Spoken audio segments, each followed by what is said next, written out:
A reportagem que a gente até trouxe aqui, que ele gastou mais de quase R$ 2.000 em lotéricas. Aí ele falou que gasta assim em lotérica, quando acumula um alto valor na Mega Sena, ele faz a fezinha. Geralmente são jogos de R$ 5, 6 dezenas, aí ele explica. A PF foi para cima da pessoa que eu havia repassado os 1.900 via Pix, sem saber que ele era dono da lotérica. Os 1.900 são múltiplos dos valores desses jogos. PF continua investigando meus Pix, certamente encontrarão um repasse de 100 mil, entre outros de menor valor. Só espero que preservem o nome das beneficiárias, por questão humanitária. E ele destaca a reportagem aqui que a gente mostrou ontem, que ele gastou 1.900 na casa lotérica em abril de 2023, segundo a PF. Diego, eu posso falar aí? Claro, coisa? Deve, diga. Porque tem um pouco a ver aqui com o Congresso. Houve um tempo um escândalo chamado os anões do orçamento. Nossa. Esse escândalo dos anões do orçamento tinha um cidadão que era o João Alves.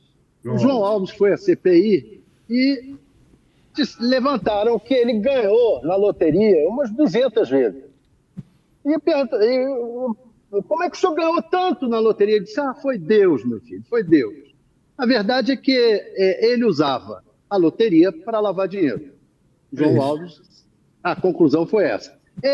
Não dá para explicar como é que um sujeito que ganhou 17 milhões de doações de outras pessoas para pagar multas por fazer motociata, ganhou 17 milhões. Um sujeito que ganhou, embolsou o dinheiro das joias, porque o Assef comprou as joias de volta, mas o dinheiro que ele tinha vendido as joias nos Estados Unidos ficaram com ele. Quer dizer, é um sujeito cujo filho está comprando aí mansão de 6 milhões.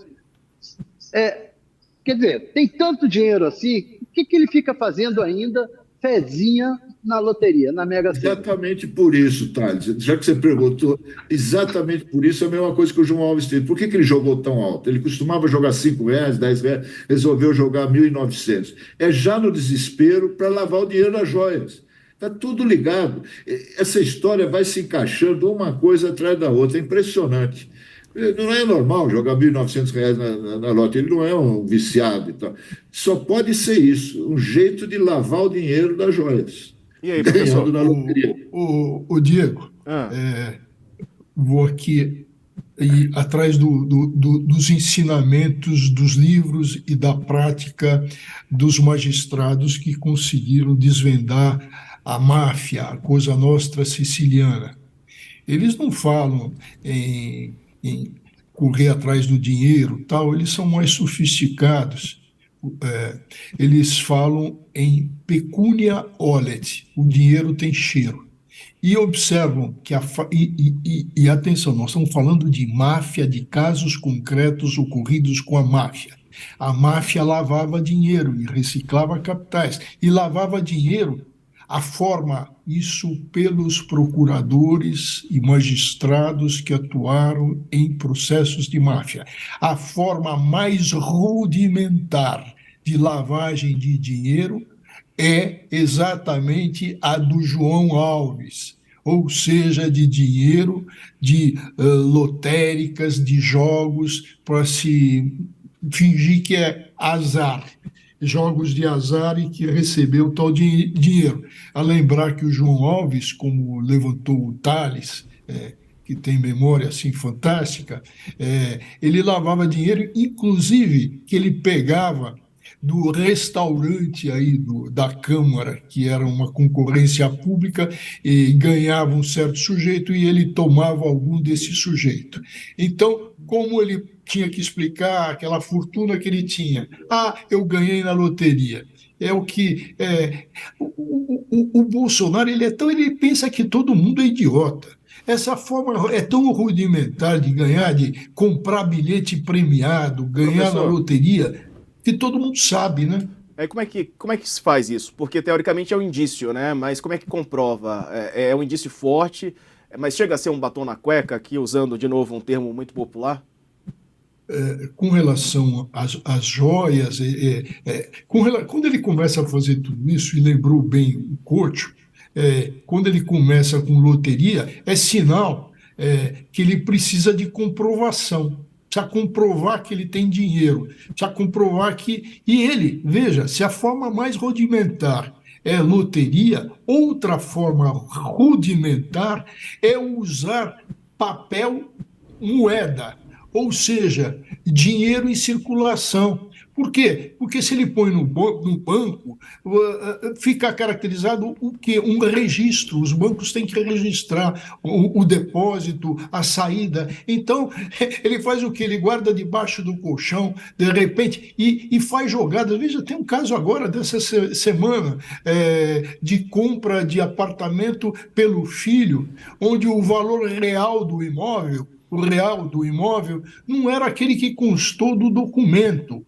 Parece que foram o valor X e o imóvel valia 3 vezes X. E como é que ele pagou o valor reduzido, acertado, em dinheiro, em papel moeda, em contante, como se diz? O senhor falou o golpe poderia ter acontecido. Queria uma análise sua também sobre essas trapalhadas, acrescentando também o que o Sakamoto já incluiu aqui, além dos conflitos entre o Assef e o Weingarten, também esses detalhes de que o Assef se escondeu atrás do poste para fugir ali do assédio a Bolsonaro quando ele estava nos Estados Unidos junto com o ex-presidente, quando ele estava justamente ali indo fazer essa missão de recompra do relógio. Como é que você analisou essa situação e essas trapalhadas, Josias? Uma das principais características do Bolsonaro e dos seus cúmplices é o fato de que todos eles são muito generosos na produção de provas contra si mesmos, né? Então, eles facilitam o trabalho da Polícia Federal. A polícia se serve da delação do tenente-coronel Mauro Cid, que foi ajudante de ordens durante todo o mandato do Bolsonaro, né? Mas encontrou uma fartura de evidências nos equipamentos eletrônicos do próprio Mauro Cid, nos 2 celulares que foram apreendidos do advogado de estimação dos Bolsonaro, Frederico Wassef, e ele tentou esconder os celulares, mas aí numa batida feita numa noite em que o Wassef estava num shopping, eles fizeram uma revista no automóvel do advogado e apreenderam 2 celulares. E é muito impressionante o rastro pegajoso que eles deixaram nesses equipamentos, né? Isso mostra, de fato, uma quadrilha de trapalhões, né? Só que esses trapalhões, eles cometeram crimes variados, né? Desde o roubo de joias do acervo presidencial até a tentativa de virada de mesa da democracia brasileira, né? Então é preciso que os trapalhões sejam tratados como eles de fato são, né? Suspeitos do cometimento de uma variedade de crimes, né? E são crimes que alguns podem dizer, não, mas acabou devolvendo as joias, mas ali nas páginas do inquérito fica muito evidente como eles procedem, né? No caso do Bolsonaro, por exemplo, logo que se descobriu que um almirante da Marinha que ocupava o cargo de ministro de Minas e Energia, o almirante Bento Albuquerque, tinha tentado entrar no Brasil com joias trazidas da Arábia Saudita na mochila de um assessor. Logo que se descobriu que essas joias foram apreendidas pela Receita Federal e que o Bolsonaro tentou reavê-las na mão grande, o Bolsonaro disse o quê? Não sei de joia nenhuma, não pedi, não recebi nenhum presente. Então a primeira reação é sempre negar. À medida que os fatos vão sendo descobertos, aí você vai ajustando as versões aos fatos. Então não é à toa que o Frederico Wassef, numa das mensagens descobertas pela Polícia Federal, ele recomenda, a nota tem que ser econômica, nada de muitas explicações, porque eles precisavam de uma explicação vaga que pudesse ser ajeitada à medida que a inconsistência fosse sendo revelada, né? Então o Bolsonaro, no primeiro momento, disse que não sabia de joia nenhuma, no segundo momento ele disse que o Mauro Cid tinha autonomia para fazer o que bem entendesse com aquelas joias, que ele não tinha conhecimento de comércio de joias. Quando o Mauro Cid delata, ele vai intimado a prestar esclarecimentos na Polícia Federal, ele silencia, que é o artifício oferecido pela Polícia Federal aos encrencados que, não dispondo de uma boa defesa, tem essa prerrogativa constitucional de não se autoincriminar, né? E agora a defesa do Bolsonaro divulga uma nota que sonega explicações sobre o que é inexplicável e constrói ali uma versão que escora a defesa do Bolsonaro em supostos deslizes ou desvios praticados pelo Lula. Então é tudo muito, muito desajambrado, né? Agora, esse é o preço que se paga por exercer a presidência com esse viés criminal, né? E, de fato, a Polícia Federal teve essa aventura de investigar um fato que está relacionado a suspeitos que têm esse hábito de deixar um rastro de provas contra si mesmo, produzem provas em profusão, e a polícia demonstra isso no inquérito.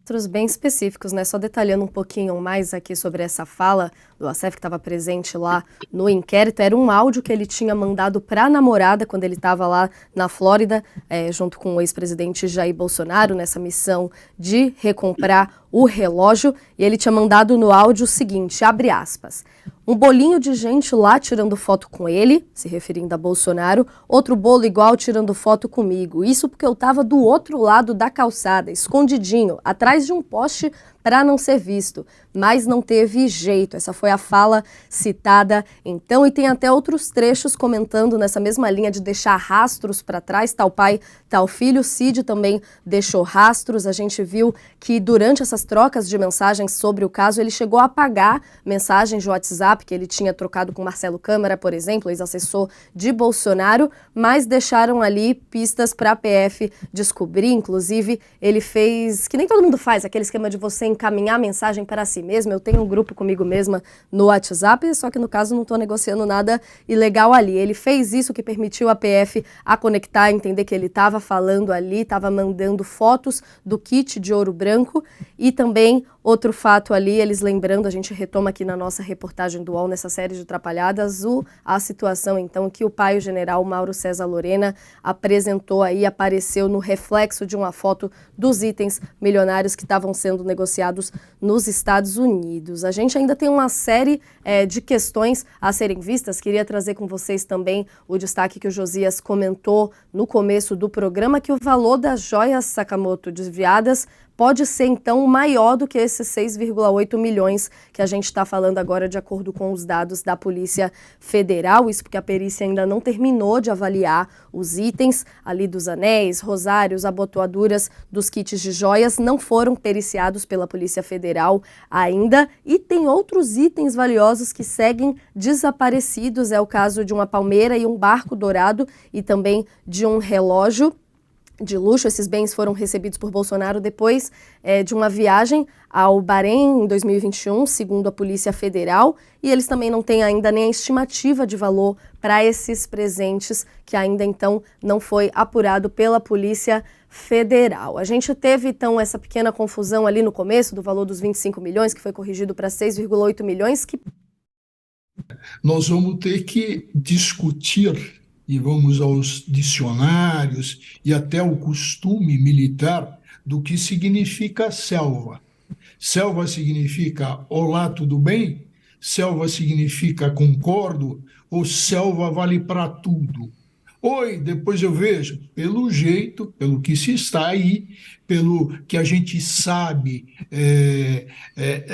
dos meios da caserna, e também pelo que decide a justiça castrense, que é a justiça militar, essa expressão é certa e determinada a significar ok. E isso complica ele? Quanto? Sim, ele está de pleno acordo com o que está escrito ali. É mais uma prova, é mais uma evidência da responsabilidade dele. Raquel, Ou seja, Desculpa. É que é o seguinte, o Walter ainda não. Ele tem um ponto da pergunta que ele não tinha respondido ainda, que é exatamente quanto tempo um processo como esse pode ficar tramitando no STF. E, tipo, tem meses, anos. Essa é a questão. Quanto tempo até uma condenação, eventualmente? Olha, Sakamoto, vamos pensar que o advogado do Bolsonaro arrole alguém nos Estados Unidos que tenha vendido a joia, tenha feito a avaliação da joia de alguma forma. Então, veja, que vai sair uma carta rogatória para se ouvir essa pessoa. O que os juízes fazem quando isso tem, assim, cheiro de protelação, cara de protelação? Marca um prazo para cumprimento da rogatória. Não dá para a gente estabelecer um prazo processual até chegar à sentença. Nós sabemos que vai ser julgado em única instância, no próprio Supremo, que entende que esse é caso da sua atribuição, da sua competência. Agora, nós temos, quem é que vai fazer a instrução? Certamente o Supremo vai designar um juiz para fazer essa instrução, para ouvir testemunhas. Essas testemunhas são todas de Brasília, estão fora de Brasília, tem cartas precatórias, fora do Brasil, cartas rogatórias. Então, é uma instrução que poderá ser demorada, tem interrogatório, depois debates e julgamento, até a decisão colegiada, evidentemente. E existe uma questão preliminar a ser resolvida. Isso terá tramitação na turma onde o Moraes atua e é relator. Isso foi distribuído para a turma ou é uma questão que deve ser levada ao plenário? Toda essa pergunta minha, a pergunta é a seguinte, em 2026, isso pode levar ao fato de que em 2026 ele nem esteja, por exemplo, se rolar uma condenação pela questão das joias, pode depois da eleição de 2026. Olha, se vier a prisão do Bolsonaro e a definição do processo só ocorre com o trânsito em julgado. E todos nós, até aquele quadro que está atrás de você, Sakamoto, sabe que o ritmo da justiça brasileira é de lesma reumática, né? Vamos acrescentar um reumático para a lesma, que não tem osso, mas é de lesma reumática. E o Supremo Tribunal tem se revelado também, e o Moraes, idem, um tribunal mais político do que técnico-jurídico. Então, enfiar na gaveta, começar uma sessão e não acabar, deixar para outra, isso faz parte aí do quê? Daquilo que a gente assiste, dessas manobras políticas que o Supremo não deveria fazer e faz. É uma pergunta sua, Sakamoto, eu diria que de $1 milhão, tá? Quanto tempo vai demorar? Raquel. Professor Mairovic, no site aqui do Globo, eles estão listando uma série de evidências que, na opinião da PF, seriam provas do envolvimento de Jair Bolsonaro. Além dessa mensagem que a gente mostrou do Selva, tem o depoimento do pai do Mauro Cid, dizendo que entregou para Jair Bolsonaro $68 mil em dinheiro. Tem o histórico de navegação do Bolsonaro, fazendo pesquisa sobre o kit de joias.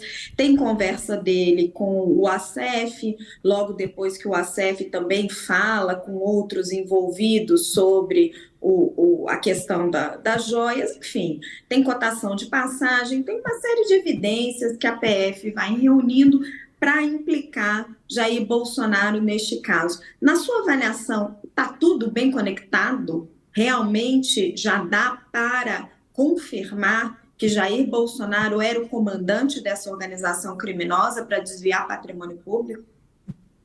Olha, Raquel, eu vou usar uma linguagem de vocês, jornalistas, tá? E que eu aprendi com o tempo e que eu uso muito no mundo do direito. Contra o Bolsonaro existe, aspas, prova provada. Não tem saída.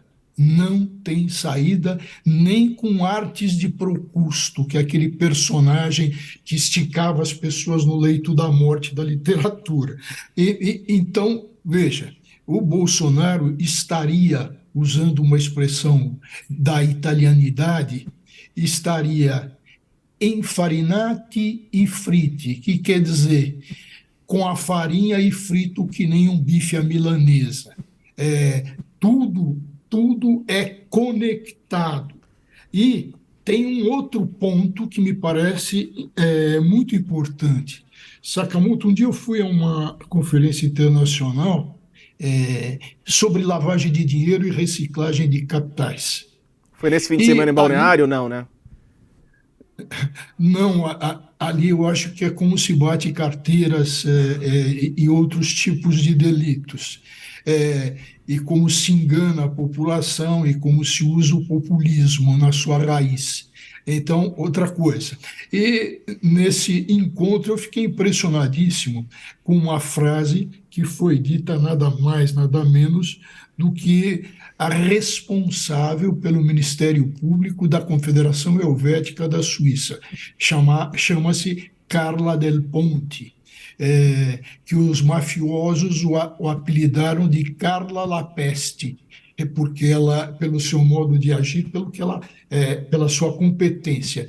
E ela disse o seguinte, que a lavagem de dinheiro depende da criatividade do lavador. Se a gente olhar para esse caso do Bolsonaro, ele é um lavador primário, de quinta categoria, não é um profissional da lavagem, é um diletante ridículo.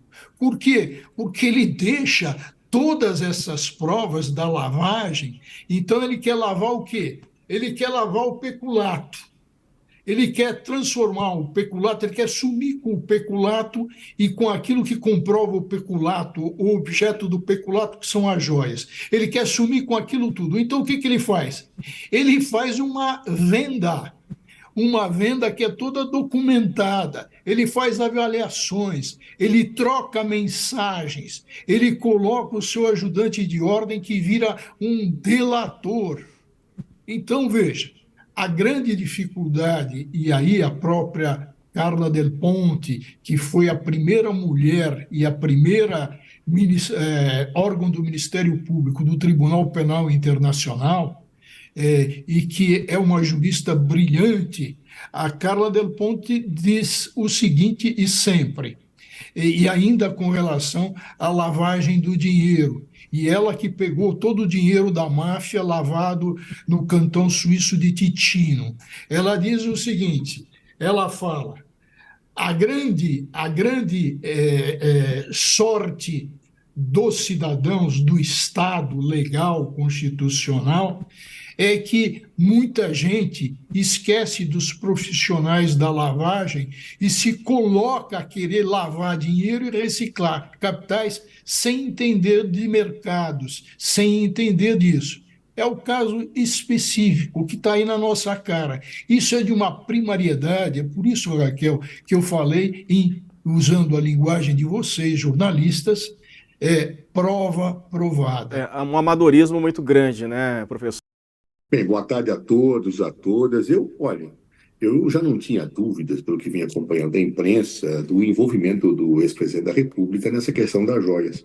Mas, sinceramente, eu desconhecia esse conjunto de provas, essa gravidade toda que está colocada nesse relatório da Polícia Federal. Ou seja, realmente, eu acho muito difícil tentar construir-se qualquer versão relativamente a dizer que Bolsonaro não sabia de nada, que essas joias foram vendidas sem a sua ciência, etc.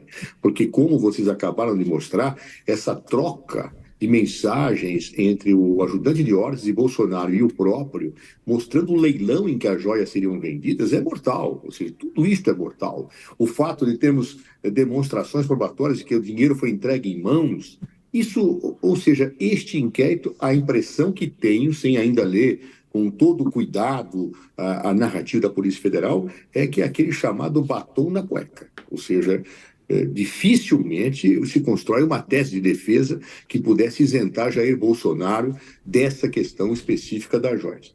A questão que se coloca... Oi, pois não. Não, Zé, desculpa te interromper, Sakamoto aqui. Não, por favor.